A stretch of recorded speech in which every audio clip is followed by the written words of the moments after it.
Čaute ľudia, pre tých, ktorí ma nepoznajú, ja som Janči a toto video vznikalo dosť narýchlo a to je aj dôvod, prečo tento text budem čítať, tak sorry za to.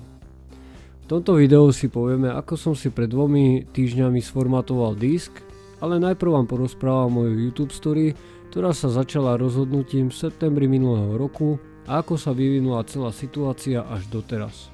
Už je tomu pár rokov dozadu, kedy som sa stretol s tvorbou videa, ktorá ma veľmi očarila. Za to chcem poďakovať môjmu super kamošovi Kogimu, s ktorým som popri bicyklovaniu a snowboardingu zbieral cenné skúsenosti s videoeditom. Kámo, díky za tieto chvíle. Všetko to začalo o čosi skôr, ale minulý rok v septembri som sa rozhodol, že si založím vlastný YouTube channel, no a tak som začal makať na svojom prvom videu. 7. decembra som uploadol video o akčných kamerách a pokračoval som ďalej s ďalšími 6 videami až do 8. februára, kedy som uploadol last video Banggood Winter Test. Do tej doby mi stále vrtala v hlave myšlienka, akým smerom uberať svoj YouTube channel. Či urobiť videá po slovensky alebo po anglicky. A keďže mám jedno video o myšlienke multiple audia na svojom channeli, ktorá rieši túto situáciu, rozhodol som sa, že o multiple audiu urobím nové, lepšie a zrozumiteľnejšie video v angličtine. A tak som začal pracovať. Popri tom som ťahal líniu akčných kamier a urobil som sériu 9 videí GoPro Hero 8 Black, taktiež v angličtine. A ešte 2-3 videá na iné témy, všetky videá už boli takmer hotové, chýbal už len export. No a zrazu to prišlo. Systém mi začal blbnúť a nedalo sa na ňom robiť vôbec nič. Tak som sa rozhodol, že preinštalujem systém. Pri reinštalácii som už bol značne vyčerpaný a čo čert nechcel, omylom som si sformatoval 2 TB dátový disk, kde som mal osobné fotky, bike videá, snowboardové videá za posledné 3 roky a hlavne všetky hotové a rozrobené projekty z môjho YouTube channelu.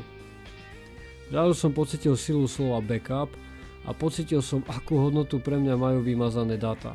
Zachoval som chladnú hlavu a dal som sa na prieskum, ako dostať vymazané dáta späť.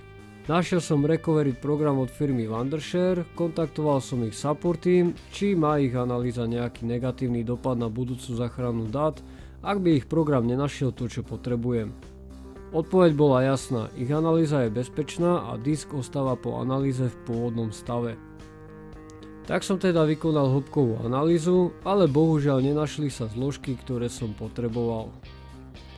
A tak som patral ďalej a natrafil som na profesionálov v tejto oblasti.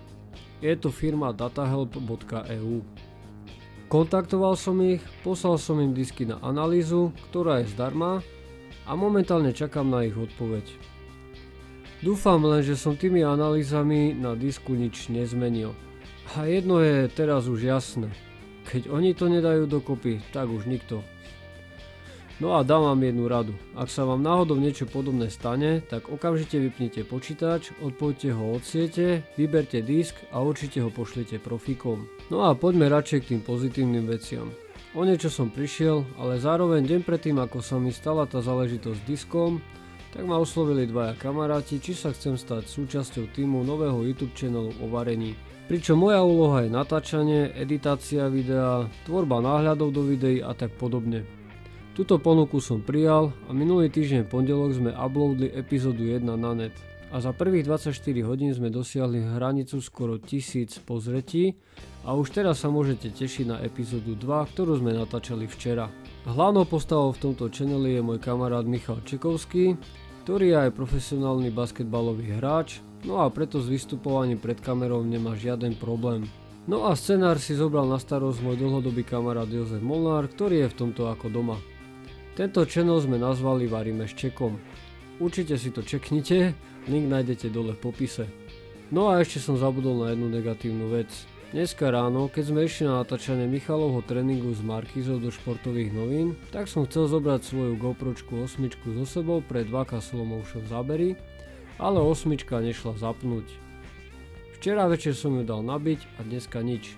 Neviem vôbec, čo sa s ňou stalo, včera ešte normálne fungovala, dneska už vôbec nejde zapnúť a určite ju budem musieť reklamovať. Ak bude čas, urobím o tom aj nejaké videjko. No a dneska som rozmýšľal nad celou situáciou okolo môjho YouTube channelu. Svoj channel určite rušiť nebudem, budem pokračovať ďalej vo svojich videách a rozhodol som sa, že videá budem robiť v slovenčine. A keď sa presadí myšlienka multiple audia, potom jednoducho nahrám do svojich videí audio stopy v angličtine. No a to je všetko, čo som vám dneska chcel povedať. Ľudia, držte palce, môžete sa tešiť s nami na nové epizódy Varíme s Čekom. No a ak ste zvedaví, ako to dopadlo s tým diskom, určite ostaňte naladení, vidíme sa pri ďalšom videu. Čaute.